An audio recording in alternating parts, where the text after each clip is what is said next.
And we are back. My gentlemen, my guys, my boys are in the studio. My team is in the studio, firing on all cylinders. He is complaining that he looks more chubby.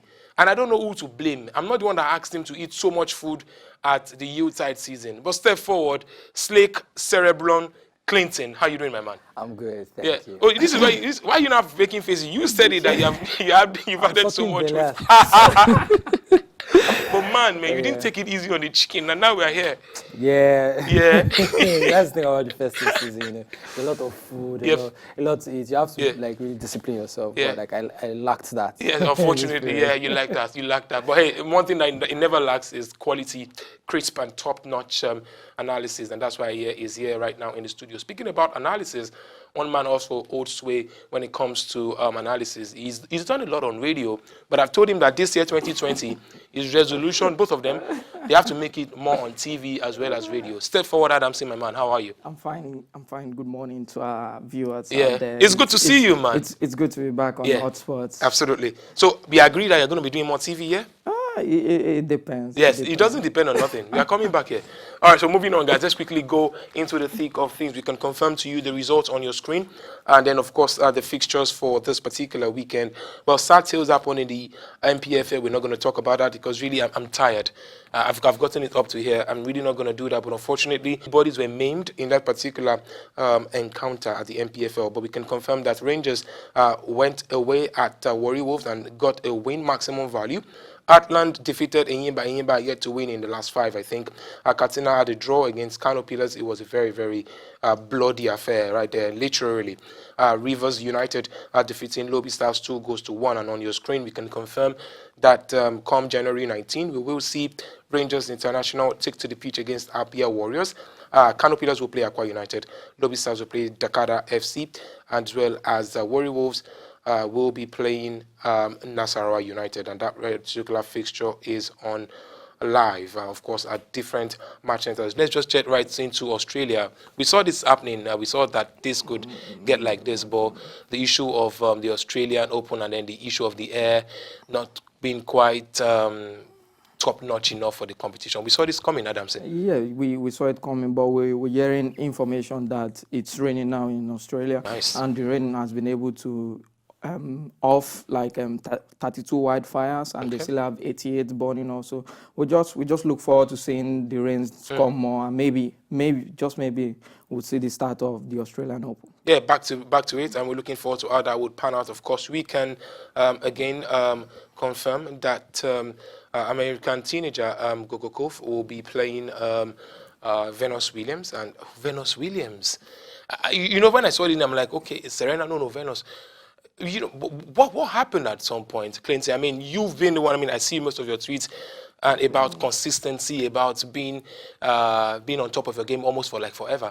But when their career started, gentlemen, maybe we should talk about this. It was always Venus, and then later it switched to Serena, and Venus never had it back. Was it the injury? Or was just pure inconsistencies? Well, injuries. She had health issues as well that really prevented her from reaching her peak, and I think that's been really the problem, because I'll tell you the truth, in the early days I was a huge Venus fan. In fact, till today I'm more Venus than Serena. Okay. Serena is like an acquired you switched. But I mean, from the start it was always Venus. I really, really loved Venus, and I was always rooting for her. But unfortunately, things happen.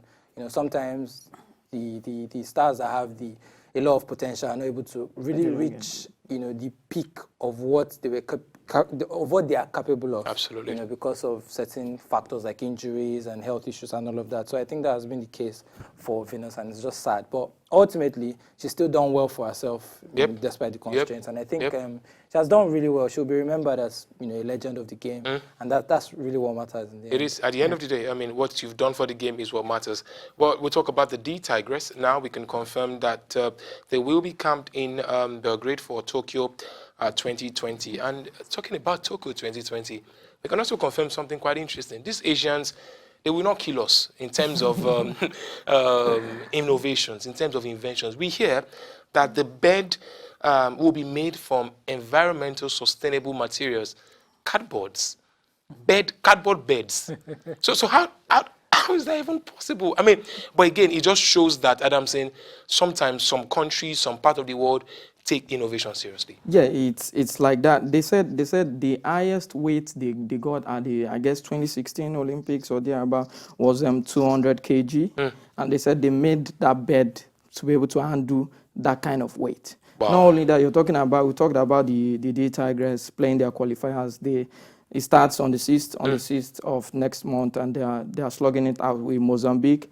Mozambique qualified alongside the D Tigers. Mozambique defeated Senegal, while the D Tigers defeated Mali to qualify to this next phase. I'm looking forward to seeing the D Tigers at the Olympics rather. Yep. The D Tigers have already qualified. Yeah, They defeated China during the last World Cup to qualify as the highest placed African team. But the D Tigers too are also if they are able to finish third in that group, we have Serbia, who are the host nation, and also the USA, who are the current champions of this competition. So third is good enough for the D Tigers to qualify. Sad news for some set of Nigerian football right now, as Wilfred Ndidi was confirmed injured, 3 to 4. I don't want to sound harsh, but I think it's right about time he got injured. Now, I'll explain why.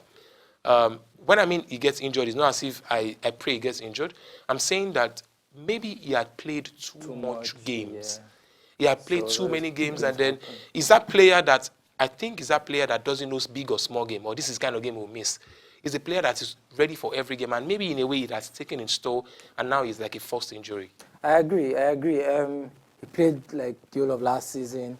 In the summer, he went to play, with Nigeria at AFCON, and then from there he went back to Leicester, and he was already playing. I mean, at some point, the body is going to give way. The body is going to respond because, I mean, there's so much. I was complaining the other day that too many players are getting injured. We're seeing too many ACL injuries. We're seeing too many injuries here and there. Players come back and they go back injured again and all of that. And it's because of the toll that, it takes on them. The schedule is taking on these players. Hopefully, he manages his body next time. The club also should do the same. And it should come back better. Yeah, we hope to see that, of course, as Ndidi is one of the best in the world in his position, no doubt. He may not be the best, but definitely, I'm not sure you count 6 or 5 players in that position that you will not want to mention Ndidi. I mean, of course, obviously. This right here is a story of a man who was in the midst of his cows at his farm. Then he got a text message that over the days he became the manager of one of the biggest clubs in the world, if not the biggest club in the world. And you can confirm that right now that Barcelona fans, some of them are happy, some of them are not. There's a man here who supports Valencia. He's a Valencia fan, and maybe you'll be able to tell us. You like Kike? Do I like him? Yeah. I'm indifferent about him. I think his football is easy on the eye. He looks. Arsenal? Why do I keep saying Arsenal? What Barcelona would like? Yes, I mean they named him most Cruyffist manager something last year and gave him an award. So that's like cool. So that shows like it's a validation of his work and the kind of football that his teams play. We saw it at Las Palmas. They were heavy metal. Las Palmas, they could concede 5 goals and score 6. And at Betis also, we saw beautiful football and all of that. But I have things that I have issues with regarding him. Tell me. And that's, first of all, defensive organization. His defenses are not always strong. He doesn't really know how to organize a defense. Secondly, he's very naive.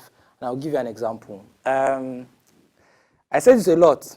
I did a thread on this where I was explaining. This was, I think, last year. I did a thread on this. I said, Kike faced his Betis team.